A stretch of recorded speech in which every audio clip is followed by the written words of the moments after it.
Meron po tayo dito mga Teknoy na isang unit na Infinix Hot 20s. Binaklas-baklas ko na po ito para tignan po kung grounded po dito ang power switch, dahil ang issue po nito mga Teknoy, nabubuhay, namamatay, nagpapatay sindi po siya. So ipapakita ko po sa dito mga Teknoy kung paano ba ginagawa ang mga ganitong issue ng unit. So ang video nito mga Teknoy ay disclaimer lang po, based lang po ito sa aking mga naging experience. Ang ina-upload po natin dito sa YouTube at hindi po tayo dito nagmamagaling.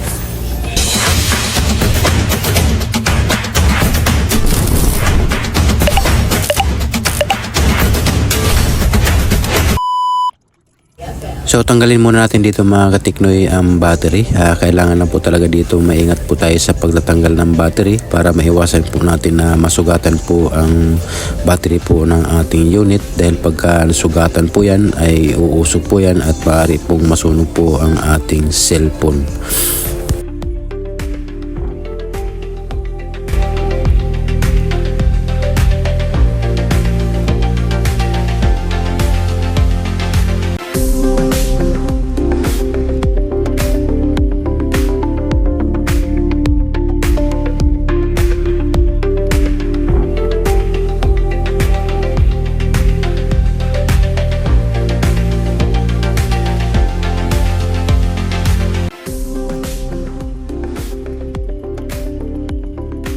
So ayun na po mga Teknoy, natanggal na po natin dito ang battery.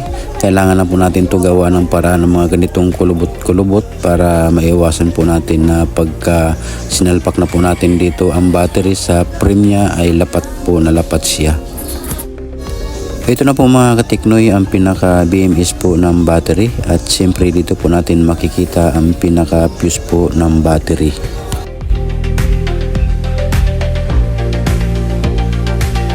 Ito na po mga Teknoy ang pinaka battery fuse po. So gagamit po tayo dito ng panghinang para tanggalin po natin dito ang pinaka fuse po ng battery. Tutunawin po natin yan hanggat sa matanggal po ang pinaka fuse ng battery. Tas iba-bypass po na lang po natin dito mga Teknoy, negative saka positive. Lalagyan lang po natin yan ng lead. Pwede rin po natin lagyan ng wire yan, pero mas madali po lagyan lang po natin to ng lead. Pagdikitin lang po natin dito ang negative saka positive. Para doon po sa ating mga kababayan na may mga ganitong unit, ang issue ay nagpapatay sindi, kailangan na po natin dito mga Teknoy na mayroon po tayo ditong panghinang para magawa po natin dito na matanggal po ang pinaka battery fuse po ng ating battery at may bypass po natin. So ayun na po mga Teknoy, okay na po siya, na-bypass na po natin. So lagyan na po natin ito ng masking tape para maiwasan po natin na magkaroon po ng grounded po ang ating battery.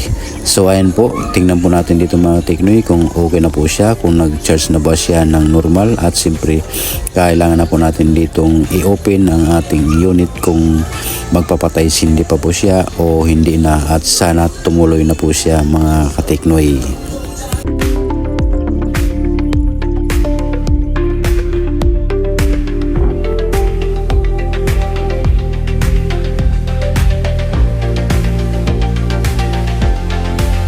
So ayun na po mga Teknoy, okay na po ang ating unit, dumiretso na po siya, nabuhay na po siya at hindi na po siya nagpapatay sindi.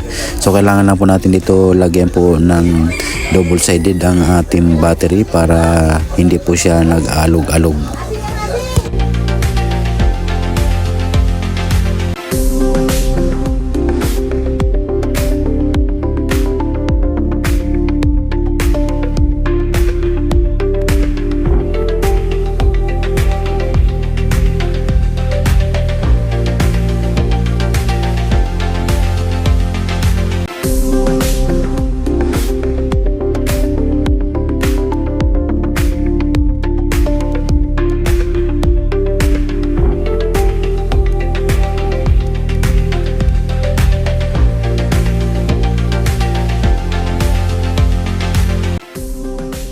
Dahil okay na po mga Teknoy ang ating unit, ibalik na po natin dito ang mga tornilyo.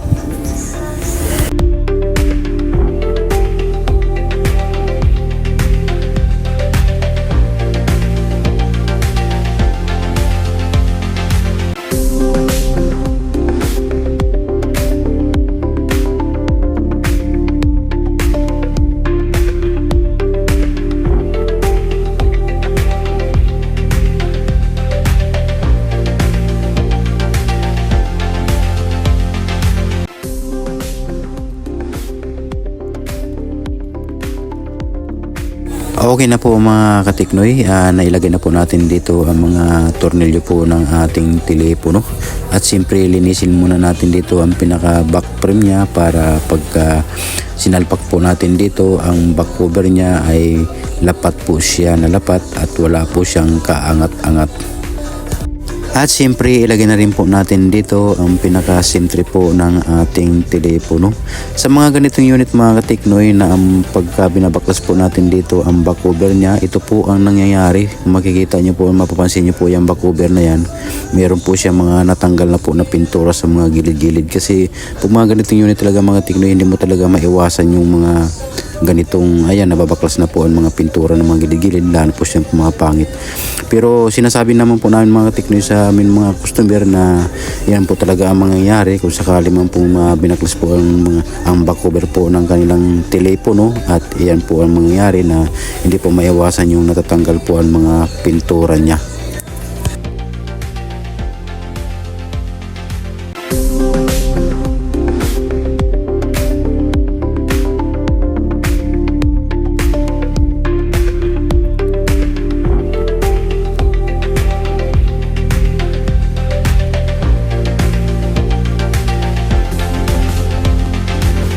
So ayun na po mga teknoy, nadikitan na po natin dito ang back cover niya, at siyempre din malambot pa po yan, linagyan ko na po ng goma yan. At siyempre tinanong ko na po dito mga teknoy kung anong password po ng cellphone para mabuksan po natin at ma-check po natin na mabuti kung okay po ang touchscreen niya. So ayun mga teknoy, maraming salamat po sa inyong panonood sa simpleng video na to, at kung nagustuhan nyo po, paki-like po and subscribe po sa aking munting channel. So magkita-kita po tayo mga teknoy sa susunod na mga video. Mag-ingat po kayo palagi and God bless po sa ating lahat.